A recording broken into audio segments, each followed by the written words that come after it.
No domingo passado, Jesus nos fez um convite.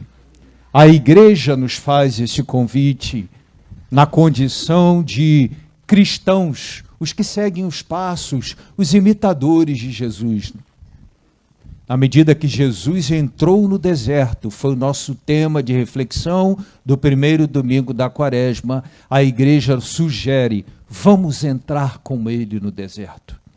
Jesus entrou no deserto para vencer o inimigo e as tentações, e aí assim também esse é o nosso caminho e objetivo. Entrar no deserto, fazer dos 40 dias de Jesus, nossos 40 dias, de enfrentamento das tentações, de enfrentamento do mal que se nos apresenta ali ao longo do nosso caminho. A gente sabe um pouquinho sobre o deserto, que o deserto é um lugar ermo, de habitação difícil, muito quente durante o dia, muito frio à noite. Geograficamente, um lugar, o adjetivo pouco conhecido é inóspito, quer dizer, que não é bom para se viver, que não é muito agradável do ponto de vista da manutenção, da preservação de uma vida com um pouquinho de conforto e qualidade. E além de geograficamente ter esse significado, o deserto também foi aos poucos ganhando, ao longo da história do povo de Deus e da humanidade, essa conotação de um lugar que esconde perigos misteriosos, o lugar do enfrentamento do desconhecido. Interessante até que tem uma série nova, né? Dizem que é uma trilogia desses filmes que geram trilogias que os adolescentes gostam, que os jovens gostam. Tem um agora chamado Duna. Parece que o primeiro filme da série já foi, termina meio assim, né? Igual o Senhor dos Anéis, que acabou primeiro. Aí depois vem, a gente toma um susto que acabou, termina, as luzes do cinema se acendem e ficam um olhando para a cara do outro assim com cara de bobo. Acabou? Como é que é isso? Né? Então, ele também tem esse sentido que ele... o primeiro episódio é muito interessante, mas no coração, o personagem central, a meu ver, daquela trilogia é o deserto.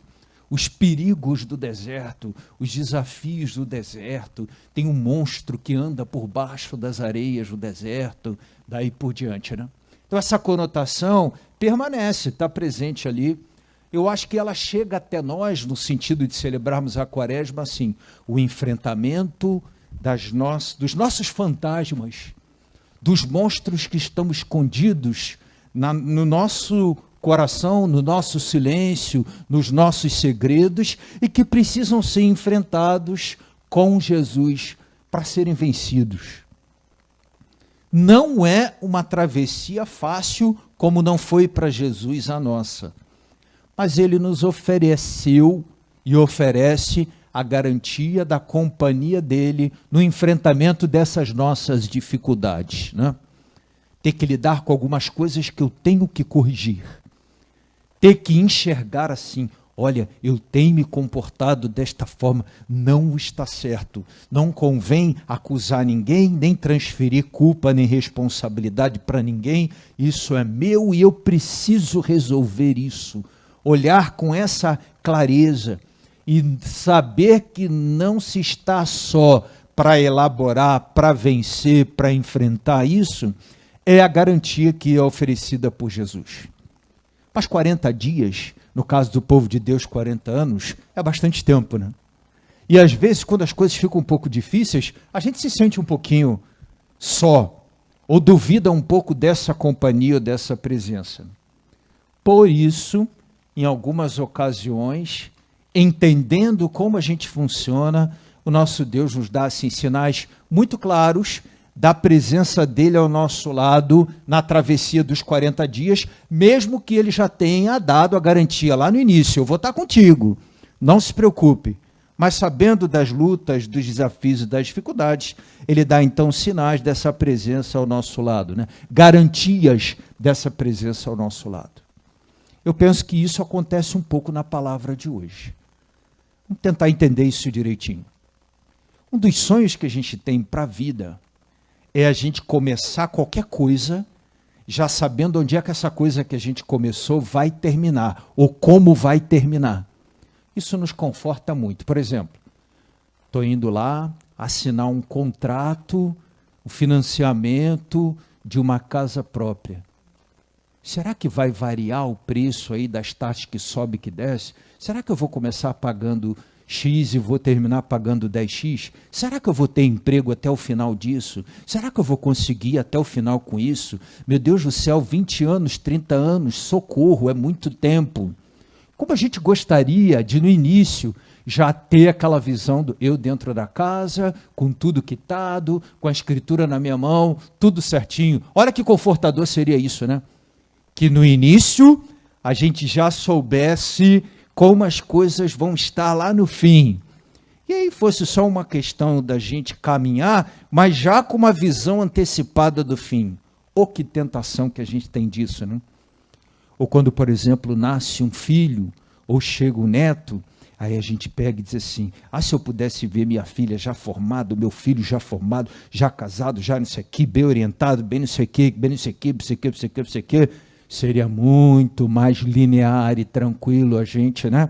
Tendo uma visão do fim, começar uma caminhada ali pelo início das coisas. Vocês se entendem? E isso vai, por exemplo, até para períodos mais curtos. Vou começar a antiga 7ª série, o atual 8º ano, que é um ano que a matemática é complicada, é um ano que tem uns enroscos assim, a gente estuda muita análise sintática, que em português também é enroscado. Ai, que bom que eu pudesse já enxergar assim, aquele boletim todo azulzinho, nem sei se agora é assim por cor, né? Agora não pode, porque o vermelho machuca, ofende, né? Mas ver aquele boletim todo bacana e no final assim escrito APROVADO,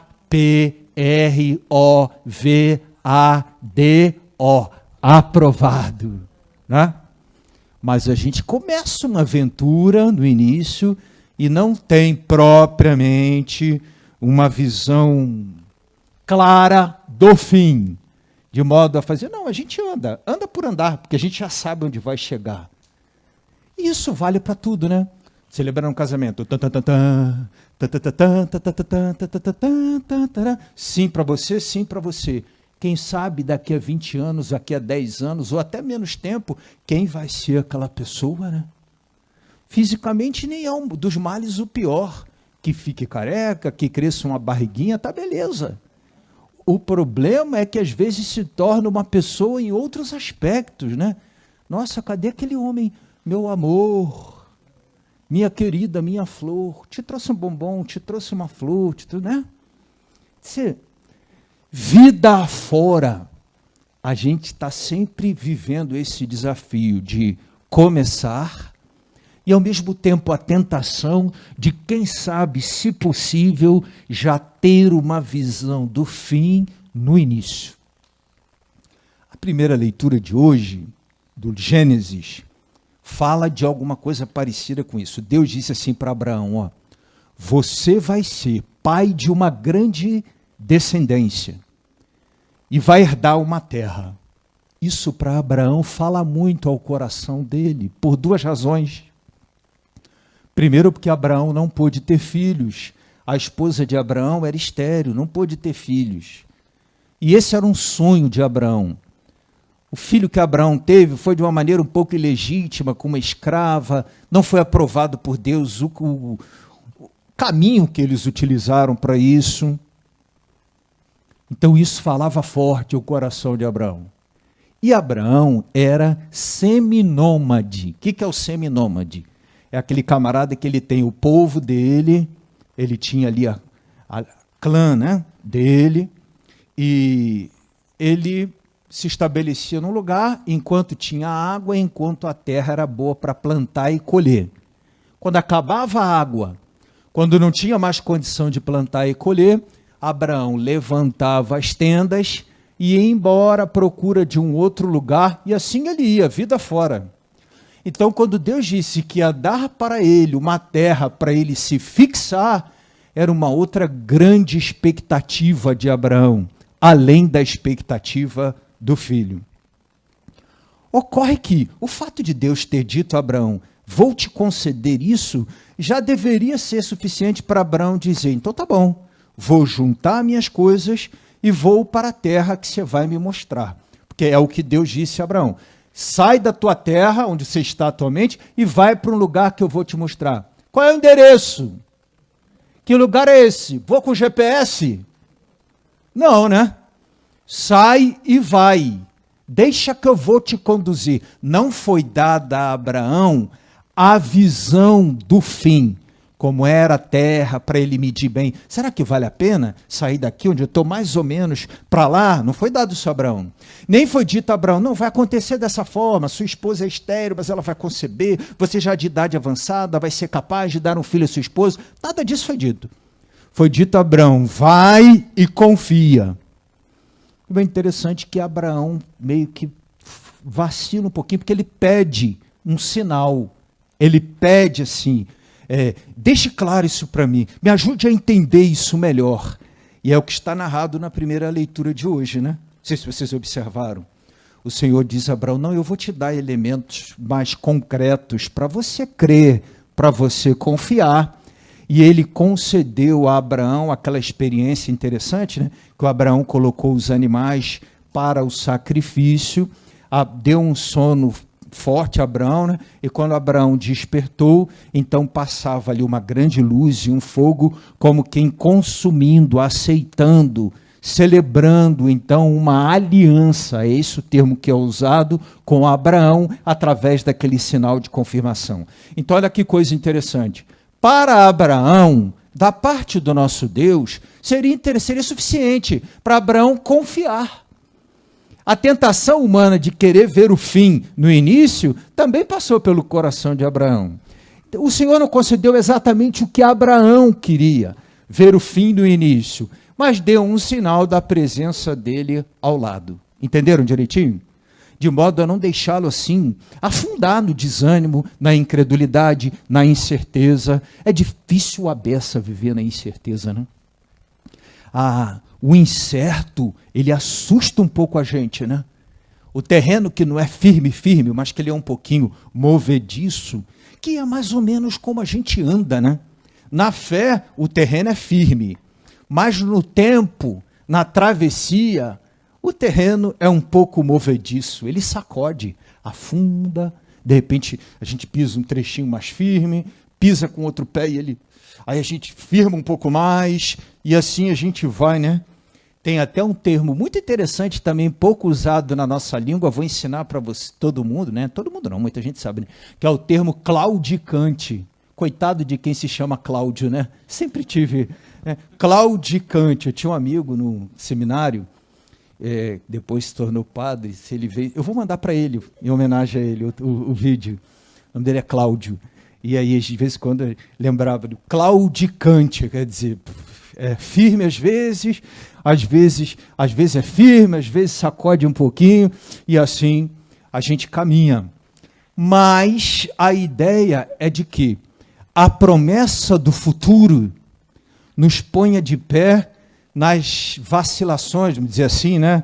Nos terrenos movediços, nas travessias um pouco assim, que sacodem um pouco o barco, né? Pensando uma travessia marítima, vida fora, né?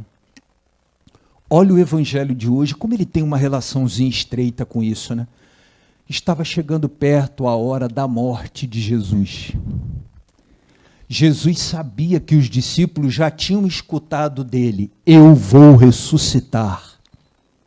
Mas Jesus também sabia que quando os discípulos vissem Jesus preso, condenado, coroado de espinhos, açoitado, crucificado e morto, seria uma pancada muito forte na confiança dos discípulos.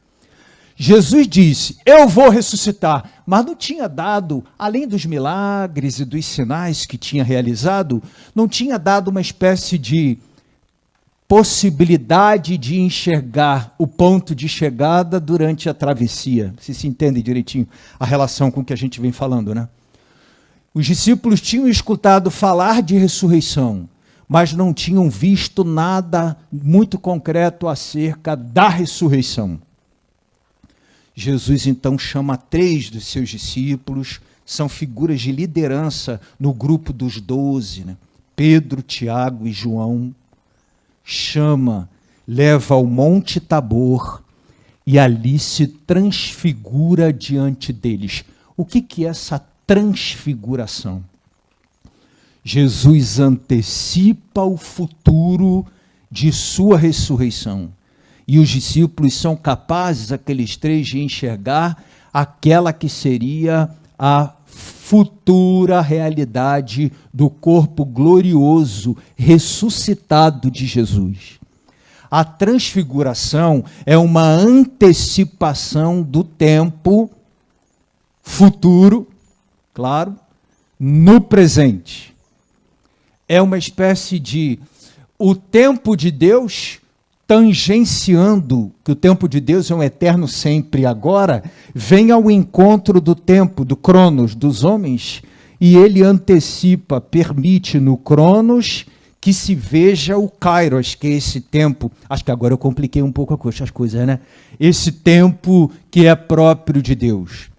Então, no tempo humano, de presente, passado e futuro, o tempo de Deus, que é o sempre, entra, rasga a história humana, e ali os discípulos, que mais à frente veriam Jesus desfigurado, podem antes, como remédio para aquela imagem de Jesus desfigurado, ver Jesus transfigurado.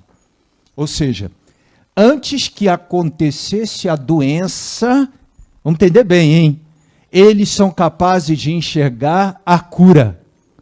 Antes que acontecesse a desfiguração do rosto humano de Jesus, por todo o processo que Jesus passaria, eles conseguem enxergar o futuro de ressurreição de Jesus. E o Senhor oferece isso aos discípulos. Na caminhada deles, que passava pela contemplação de tudo que eles ainda veriam pesado acerca do destino de Jesus, paixão e morte, o futuro veio ao encontro do presente para animá-los e mantê-los firmes e de pé na fé. Isso é um pouco o sentido da transfiguração. Eu entendo que a palavra de hoje, nessa nossa caminhada quaresmal, quer dizer assim, não desista da caminhada, não desista do deserto, trabalhe firme. Tem momentos difíceis e de dor? Tem, mas pense na promessa. Mesmo com algumas incertezas da travessia, vamos ter claro, assim, o ponto de chegada. O que nos é prometido ali na noite da vigília do Sábado Santo e do domingo da Páscoa, amanhã da Páscoa, é ressurreição. Mas é importante caminhar, fazer essa caminhada mantido, nutrido pela fé. Não convém a gente ceder a essa tentação de querer antecipar o futuro como uma espécie de remédio contra as dúvidas do presente, porque se a gente faz isso, não sobra espaço para confiança.